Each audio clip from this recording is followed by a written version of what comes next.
大家好，歡迎大家收睇 Sammy Live HK。喺殯儀館裏邊，竟然有一個插畫故事展覽喎。呢個插畫故事嘅展覽其實同九龍殯儀館都好大淵源嘅。而家就揾插畫師貓山嚟介紹一下。貓山你好啊，你好咁啊，今日咧都知道九龍殯儀館有個開放日咁樣，你都有個活動喺度，可唔可以都介紹下咁樣啊？係咧，我係畫咗一本繪本啦，叫做《大耳嘴角》啦。咁今日我哋會展覽呢本書嘅原畫嘅。咁大耳咧就係一隻住咗喺九龍殯儀館呢個殯儀館裏邊14年嘅一隻狗狗，所以個故事係一個真嘅故事嚟嘅。即係真係有隻呢個係啦，狗仔真係有一喺度。個員工收養咗一隻唐狗 BB，然後一直養到佢14歲。咁本故事書咧就係寫翻呢度周邊嘅neighborhood 啦，啲鋪頭啲人對佢嘅回憶啦，同埋佢最後點解會離開啦，所以都係生死教育，但係亦都係一啲關於社區回憶嘅一個繪本嚟嘅，係啦。咁你本身都認識呢隻狗仔？我唔認識，不過自己都係個動物義工啦，同埋我自己畫過幾本係關於生死教育嘅書嘅，咁所以就有呢一個合作啦。咁做呢本書，我哋就訪問咗好多呢度嘅人啊，周邊嘅社區嘅人啦，同埋殯儀館裏邊嘅員工，跟住從佢哋嘅相啦，同埋佢哋嘅説話而寫咗同埋畫咗呢一本書咯。咁就都唔係淨係寫實，都有啲故事性嘅，都係講有一日咧，即係朝頭早啦，大家都未起身之前咧，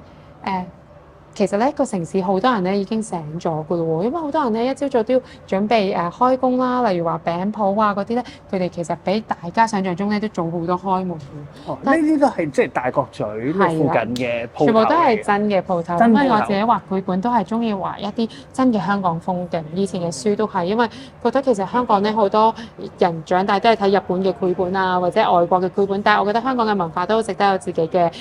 繪本同埋兒童文學咯。咁但係今日空氣裏邊有啲唔同喎，茶餐廳嘅常客都嚟咗，但係老闆咧都出唔到貨喎。餅店嘅老闆又好緊張啦。原來咧大家都話牛油唔見咗啊！咁樣咧，佢發現成個社區裏邊咧嘅牛油都唔見咗喎。咁佢哋就諗起咧個社區裏邊最中意食牛油嘅係邊個咧？大家都話係。大家都諗起係大耳啦，大耳就係呢隻狗殯嘅狗。如果你嚟到狗殯咧，即係下邊個 reception 咧，你會見到佢仲有個神龕㗎。每日佢哋都會擺翻嚿牛油喺度㗎。哦，即係最底地下。reception 係一入門口嘅左邊，你會見到個神龕啦。咁佢哋個個都回憶翻咧，其實就諗翻起啊，以前咧每一日晏晝咧，大耳都會嚟我間花鋪，呢個係狗殯對面間花鋪，就想問個老闆攞牛油食啦。然後所有嘅街坊咧都最深刻嘅嘢咧，就係咧話大耳真係好聰明，佢咧一見到着制服嘅警察啊或者抄牌嘅人咧，佢就會大聲咁吠咧，提醒大家咧要揸走架車啦。哇！咁我哋都想畫低好多大角咀獨特嘅風景，例如係五金鋪啦。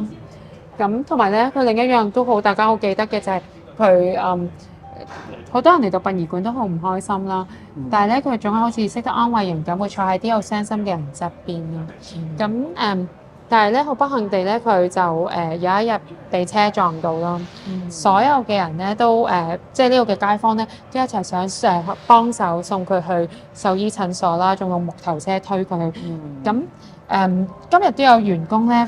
嚟睇個展嘅時候話，我當時都有份推佢去獸醫診所，但係最後佢都係死咗。咁呢個就係我講嘅下邊個 reception 嗰個神龕，你會見到咧，佢哋日日都擺個牛油喺度。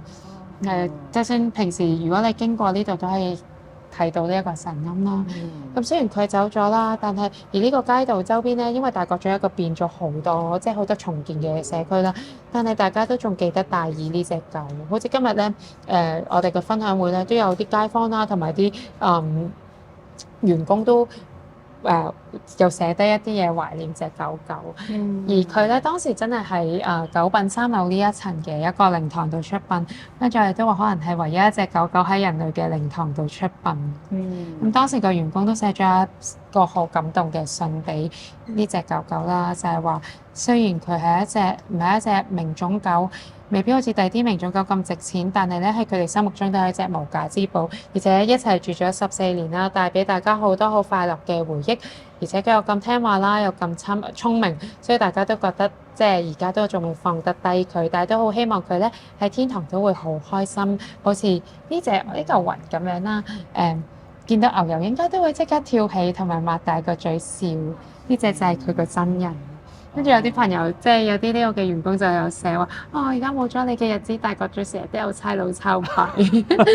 或者係佢哋有啲會寫話：哦，見到牛油就好開心嘅大意啦。OK，哇哦！咁今日好多人寫低咗自己嘅回憶啦，無論係對大意定係對大角咀，或者佢係點樣睇動物啊、死亡呢啲，佢哋都寫低咗。OK。咁本書係免費送俾大家嘅。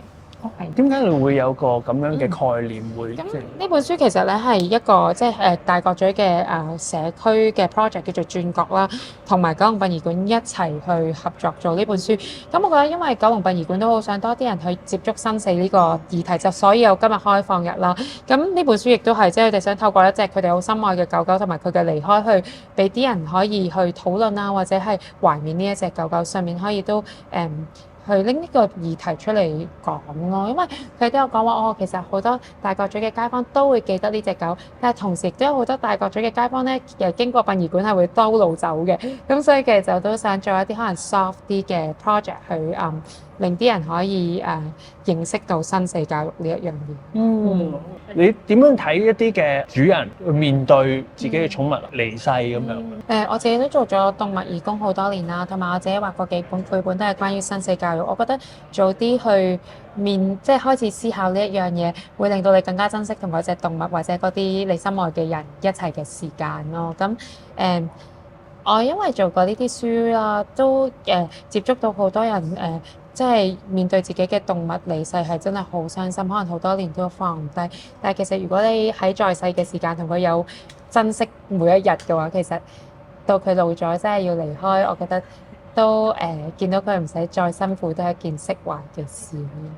喺插畫故事展覽隔離又有一個關於生死教育嘅親子活動，大人同小朋友都可以透過活動一齊反思同埋認識下生離死別喎。我哋今次就將呢個人生小旅程呢，就擺咗嚟殯儀館嘅。咁其實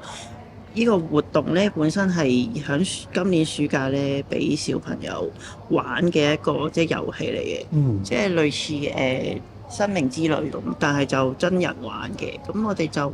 即係模擬佢好似搭一個列車由出世去到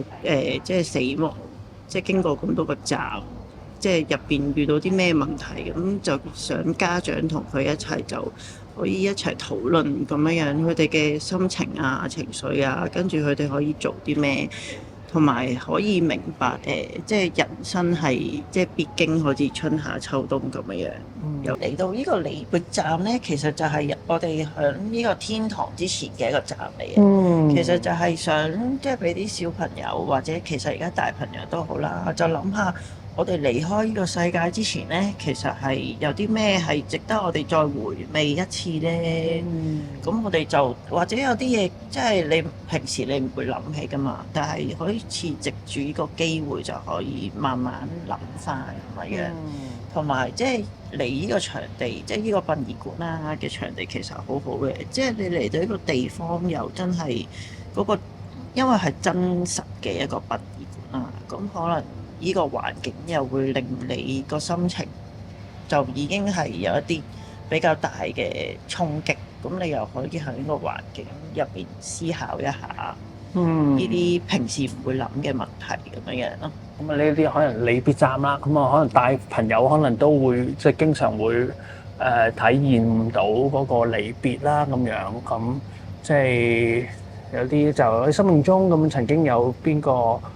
嘅告別啦，咁啊俾你個印象深刻啦，咁樣咁嗰次嘅告別咧對你有啲咩影響啦，咁樣咁啊呢啲都可以令到一啲大朋友咧可以反思翻咧，即係嗰一刻嘅感覺係點啊？咁啊小朋友問題我都想好奇想知道啊！咁啊當你同好朋友啊度過一啲好開心嘅日子，咁啊需要分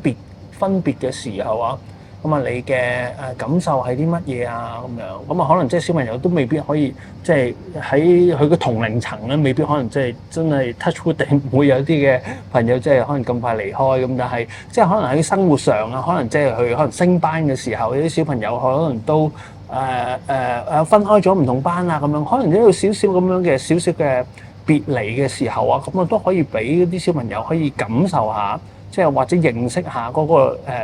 即係別離嗰種感覺係乜嘢？咁啊呢個都可以俾一啲嘅小朋友去即係再反覆去諗下，即係嗰個感覺啦，同埋點樣消化嗰個係啦，感覺冇係好錯冇錯，緊要啊！係啊，因為你就同佢講死亡，其實佢哋未必知係咩回事啊。咁但係你由呢啲生活嘅一啲即係事情，即係同佢講起，佢可能會想像到啊，我應該都會唔開心喎，咁樣咯。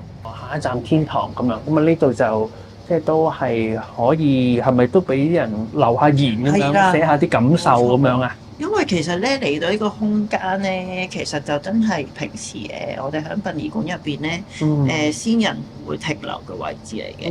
OK，係啦。咁呢度擺咗張台咁樣，咁啊有塊嗰啲板，有啲嘅筆啊，有啲嘅即係啲notes 啊，咁啊可以俾大家留下言咁樣。咁啊佢話即係反思嘅時間啦。咁啊關於喪禮係咪啊？係啦係啦。關於喪禮嘅時候，OK，咁啊你會即係想即係現場播啲咩音樂啊，啲咩氣氛啊咁樣。咁啊點解會要諗下呢啲咁樣嘅嘢咧？因為其實咧而家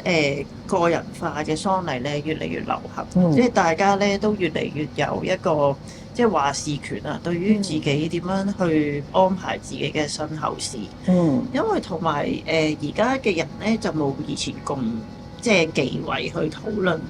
即係自己嗰個喪禮應該點啊？又或者其實因為喪禮同結婚一樣，都係人生嘅其中一件好大嘅事嚟嘅。有啲人都會好想用一個自己嘅形式咧，去同即係留低喺度嘅親友道別。咁所以咧都可以諗下，我即係嚟緊嘅身後事可以點做咧？自己嘅喪禮可以點做咧？係係好，咁啊下低就即係叫蓋棺之前嘅一啲嘅反思喎，呢啲冇錯。呢啲問題有啲咩嘅特別意義咧？又其實就都係想大家即係停一停，諗一諗。其實有好多嘢我哋即係每日咁樣都係咁樣生活嘅時候咧，有啲好似好少嘅嘢我哋都忘記咗。其實有一啲説話我哋可能真係我哋今日唔知聽日事啦。有時候我哋都真係要把握一個我哋有道謝嘅人想講，我哋都一定要把握一個時間去講，或者係你有啲咩想做，其實應該即係要把握現在去做一啲即係你唔會知道聽日你會唔會仲喺呢個世界上㗎嘛。咁所以其實我哋有好多事都可以趁我哋仲有力氣嘅時候咧，就快啲去做咗佢咁樣咯。